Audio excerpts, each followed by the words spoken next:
This clip will give you an idea of what it's like to have your hearing held by video. Here, Philip Moss is appealing against a penalty imposed on him by HM Revenue and Customs because he didn't pay his tax on time. The judge introduces proceedings. Good morning. I am Judge Smith of the Tax Chamber. Is everyone able to hear me clearly, please? Yes, thank you.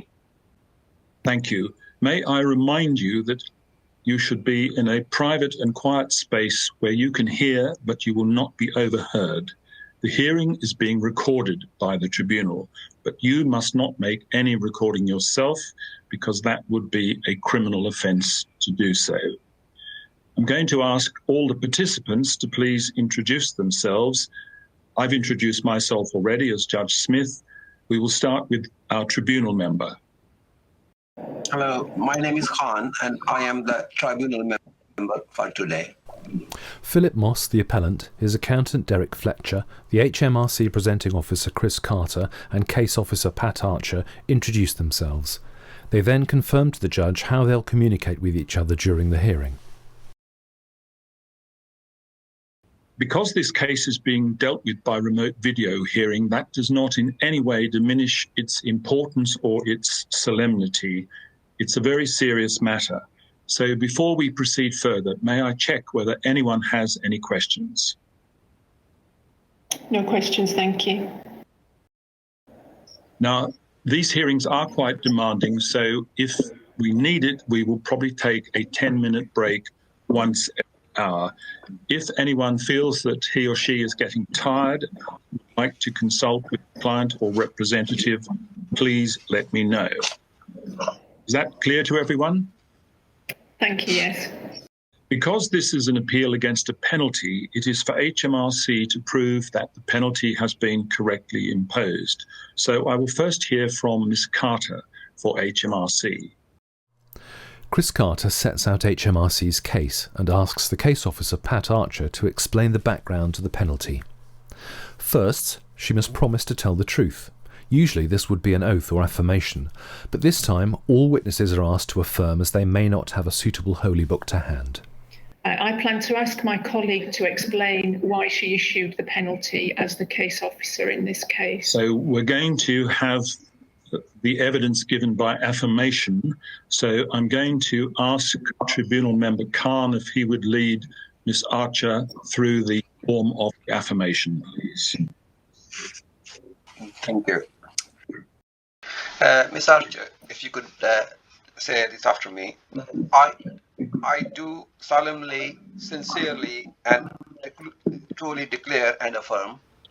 I do solemnly, sincerely, and truly declare and affirm that the evidence I shall give shall be the truth, the whole truth, and nothing but the truth. that the evidence I shall give shall be the truth, the whole truth, and nothing but the truth. Pat Archer answers questions to explain why Philip Moss has been issued with a penalty. The judge then gives Derek Fletcher the opportunity to question her. Before responding, he asks the judge if he can consult with his client.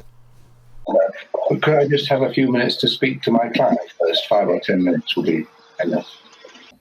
Yes, that's fine. What we will do is pause the hearing for 10 minutes and then we'll bring everyone back.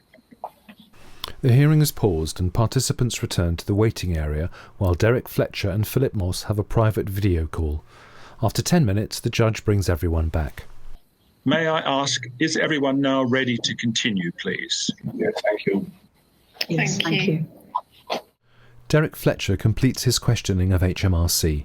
The judge checks for any further information to help clarify everyone's understanding of the case. So we will now hear from you, Mr. Fletcher, on behalf of the appellant, Mr. Moss. But can we just recall it's accepted that Mr. Moss did not pay his tax on time? Yes, indeed. The judge asks to hear from Philip Moss himself, so he's asked to affirm. He's then questioned first by Derek Fletcher, then Chris Carter. The judge and tribunal members also have some questions for him. As in all cases like this, the appellant will have the last word. Thank you, Mr. Fletcher. As there is no further evidence to be received today, we will now hear the closing remarks of Miss Carter and Mr. Fletcher. Miss Carter and Mr. Fletcher each sum up their cases. The judge then brings the hearing to a close and explains what will happen next. The tribunal will discuss what everyone has said before confirming their decision in writing. Thank you both very much for that. We've now reached the end of the hearing, and it will be up to me, with assistance from Mr. Khan, to decide this case. What will happen is that Tribunal Member Khan and I will discuss our decision, which will be issued to you in writing. That, we hope, will be available in a couple of weeks. Many types of hearing can be conducted remotely by video. It's ultimately for the judge to decide. They'll consider the nature of the case and the circumstances of all those taking part before making the decision to conduct any hearing remotely by video.